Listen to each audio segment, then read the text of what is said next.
ସେଇଟା total discount ନାହିଁ, ତେଣୁ ଆମେ କିଣିଲୁନି। ଆମେ ବେହାଲ ବର୍ଷାରେ ଅରୁଣ ବାବୁ କିଛି ଦିନ ଭିଜିଗଲେ।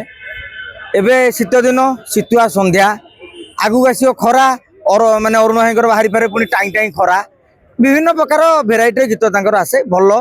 ଯାହା ହଉ ମୋତେ ଲାଗିଲା ତାଙ୍କ ଭିଡ଼ିଓଟି ଦେଖିକି ସିଦ୍ଧାନ୍ତ ମହାପାତ୍ରଙ୍କର ବୟସ ପଛେ କମିଯାଇଛି, ଅରୁଣ କିନ୍ତୁ ଏବେ ବି ତରୁଣ ଅଛନ୍ତି। ଷ୍ଟାଇଲ୍, ଲୁକ୍, ମାନେ ଯେଉଁଭଳିଆ ଗୀତର ଯେଉଁ ଭ୍ୟାରିଏସନ୍ ସବୁ ପୁରା ସୁପରହିଟ୍। ଏବଂ ସେ କହିଲେ ଏବେ ଟିକେ ଫ୍ରି ମିଳିଛି ବୋଲି ବହି ଲେଖା ହେଉଛି। ମାନେ ଫ୍ରି ମିଳିଛି ମାନେ କ'ଣ କି 2024ରେ ବିଜେପି ବିଜେଡ଼ି ହାରିଗଲା, ତେଣୁ ନହେଲେ ଜିତିଥିଲେ ଇଏ ମନ୍ତ୍ରୀ ହେଇଥାନ୍ତେ, ଟାଇମ୍ ମିଳିନଥାନ୍ତା। ତେଣୁ ଭାବୁଛି ଯେ 2014 ପୂର୍ବରୁ କିଛି ଅଘଟଣ ଘଟିଥାନ୍ତା ବିଜେଡ଼ିରେ, ତାହେଲେ ଏତେବେଳକୁ ଅରୁଣ ସାହୁ କେନ୍ଦ୍ର ସାହିତ୍ୟ ଏକାଡେମୀ ପୁରସ୍କାର ପାଇସାରନ୍ତେଣି। ତେଣୁ ଯାହା ହଉ ବର୍ତ୍ତମାନ ବହି ଲେଖନ୍ତୁ। ଜାନକୀ ବାବୁ ସେମିତିଆ ଆପଣଙ୍କର ସରକାରକୁ ଗଲା ପରେ ସେ କ'ଣ ବହି ଲେଖି କେନ୍ଦ୍ର ସାହିତ୍ୟ ଏକାଡେମୀ ପୁରସ୍କାର ପାଇଲେ।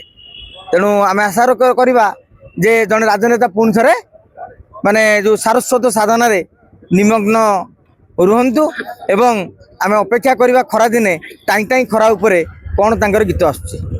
ଆଉ ପୀଡ଼ା ଦେଖନ୍ତୁ, ପୀଡ଼ା ଗୋଟେ ଶବ୍ଦ, ତାର ଅନେକ ଅର୍ଥ, ବିଭିନ୍ନ ପ୍ରକାର ପୀଡ଼ା ରହିଛି, ମଞ୍ଜ ଦରଜଠୁ ଆରମ୍ଭ କରିକି ଅନେକ କିଛି ରହିଛି। ତେଣୁ ଅରୁଣ ସାହୁ କେଉଁ ପୀଡ଼ା ଉପରେ ଲେଖିଛନ୍ତି ତାଙ୍କ ବହି ପଢ଼ିଲା ପରେ ଆମେ ଜାଣିବା ଏବଂ ସେ ପୀଡ଼ାର ଉପଶମ ପାଇଁ କ'ଣ କ'ଣ ଆଇଡକ୍ସ କି ମୁଭ୍ କି ଜଡ଼ିବୁଟି ତେଲର ଆବଶ୍ୟକତା ରହିଛି ତାହା ବି ଜାଣିବା। କିନ୍ତୁ ଏଯାକେ ମୁଁ ଭାଇ ବହିଟିଏ ପଢ଼ିନି। ମୁଁ ଯେପର୍ଯ୍ୟନ୍ତ ବହିଟିଏ ପଢ଼ି ନାହିଁ, ମଲାଟ ଦେଖିକି ସମୀକ୍ଷା କରିବାକୁ ଭାବୁନାହିଁ, କେବଳ ଶବ୍ଦକୁ ଦେଖିକି ସମୀକ୍ଷା କରୁଛି। ଅରୁଣ ସାହୁ କାହାର ପୀଡ଼ା ଲେଖିଛନ୍ତି? ନବୀନ ବାବୁଙ୍କର ପୀଡ଼ା ବିଷୟରେ ଲେଖିଛନ୍ତି ନା ପାଣ୍ଡିଆନ ବାବୁଙ୍କର ପୀଡ଼ା ବିଷୟରେ ଲେଖିଛନ୍ତି ନା ନିଜ ପୀଡ଼ା ବିଷୟରେ ଲେଖିଛନ୍ତି ନା ନୂଆପଡ଼ାରେ ତାଙ୍କୁ ଯେଉଁ ସାଇଡ୍ କରିକି ଫୋପାଡ଼ି ଦେଇଥିଲେ ସେଠି ଭୋଟ ଆଉ ମନ ଦୁଃଖରେ ଭୋଟ ସଂଗ୍ରହ ନ କରିକି ଯେଉଁ ମାନେ ଲୋକଙ୍କର ଜନସମସ୍ୟା କଥା ବୁଝିଛନ୍ତି। ତେଣୁ ବହୁ ପ୍ରକାର, ତେଣୁ ଅରୁଣ ସାହୁଙ୍କର ପୀଡ଼ାର ଶବ୍ଦର ବାହାର କରିବାକୁ ହେଲେ ଆପଣଙ୍କୁ ସେ ବହିଟି ତନ୍ନ ତନ୍ନ କରିବାକୁ ଯିବ, ପଢ଼ିବାକୁ ପଡ଼ିବ।